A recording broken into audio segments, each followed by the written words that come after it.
दिगंबरा दिगंबरा श्रीपाद वल्लभ दिगंबरा अवधूत चिंतन श्री गुरुदेव दत्त श्री स्वामी समर्थ महाराज की जय।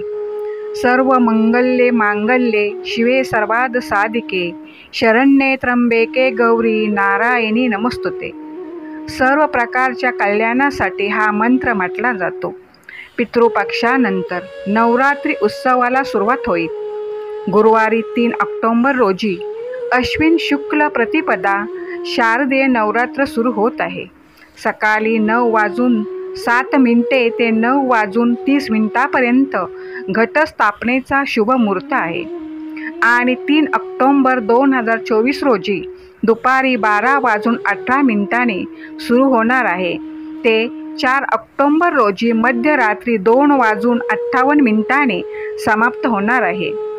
देवीची स्थापना मंडलातर्फे मंदिरात आणि आपल्या घरातही केली जाते। नवरात्र व्रताची विधीपूर्वक पूजन कसे करावे ते ऐका। शरद ऋतू आणि वसंत ऋतू मधील नवरात्रामध्ये विधीपूर्वक पूजन करावे, कारण हे दोन्ही ऋतू सर्व सृष्टीसाठी यमद्रष्टा म्हणजेच कठीण आहेत, म्हणून नवरात्र व्रत करावे। अमावस्येला व्रताची सर्व सामुग्री जमा करावी, एक वेळ भोजन करावे, योग्य जागी स्तंभ ध्वजयुक्त 16 हात लांब रुंद मंडप घालावा। ती जागा शेणाने सारवून मंडपाच्या मध्यभागी चौकोनी सुंदर वेदी तयार करावी। ही वेदी 4 हात लांब रुंद 1 हात उंच असावी। मागे उंचावर एक आसन करावे। तोरणाने हा मंडप सजवावा।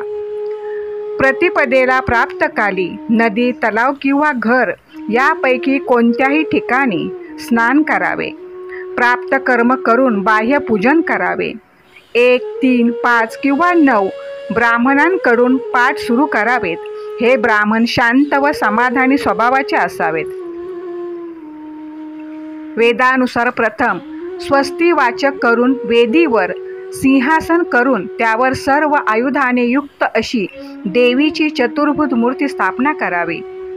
शंकर चक्रादी आयुधाने युक्त 18 हातांची दिव्य वस्त्रभूषणाने युक्त सौम्य सर्व गुण संपन्न अशी देवीची मूर्ती असावी। मूर्ती नसल्यास सिंहासनावर दुर्गा यंत्राची स्थापना करावी। वेदीच्या दक्षिण बाजूला पंचपल्लवाने युक्त वेद मंत्राने सुसंस्कारित असा कलश पीठपूजनाकरता स्थापन करावा। त्यामध्ये शुद्ध जल भरून त्यात रत्न किंवा सोन्याचे नाणे टाकावे किंवा चांदीचे नाणे टाकावे। प्रथम संकल्प करून देवीचे पूजन करावे। वातावरण निर्मितीसाठी गायन वादन असावे। शक्य झाल्यास उपवास करावा किंवा फक्त रात्रीचे भोजन करावे। असे प्रतिपदेला केलेल्या पूजनाने देवी संतुष्ट होते। देवीला मनोमन प्रार्थना करावी, हे देवी माते, हे श्रेष्ठ असे नवरात्र व्रत करत आहे, तू माझ्याकडून हे व्रत करून घे। व्रत समय नियमाचे पालन करावे। धूप, दीप, चंदन, कर्पूर, मोगऱ्यासारखी सुगंधी पुष्पे, बेलपत्र वाहावे। नारळ, केळी, बेल फलादी फळे अर्पण करावेत। अन्नदान करावे। कुमारिकांचे पूजन करून त्यांना भोजन वस्त्रालंकार प्रदान करावे। रोज 1 असे 9 दिवस वाढीव संख्येने कुमारिका पूजन करावे।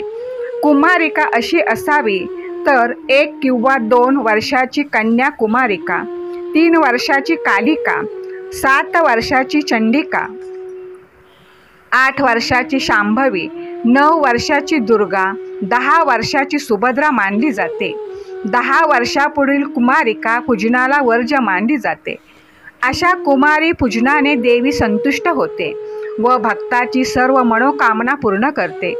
देवीचे नवरात्र व्रत 9 दिवस करावे। ज्यांना 9 दिवस शक्य नसेल त्याने अष्टमीला देवी पूजन करावे, कारण अष्टमीचा दिवस महत्त्वाचा आहे। त्या दिवशी दक्ष यज्ञाचा विध्वंस करणारी भद्रकाली प्रगट झाली होती। नवरात्र व्रतात 9 दिवस उपवास शक्य नसेल त्याने 3 दिवस म्हणजे सप्तमी, अष्टमी व नवमीला उपवास करून दुर्गा पूजन करावे।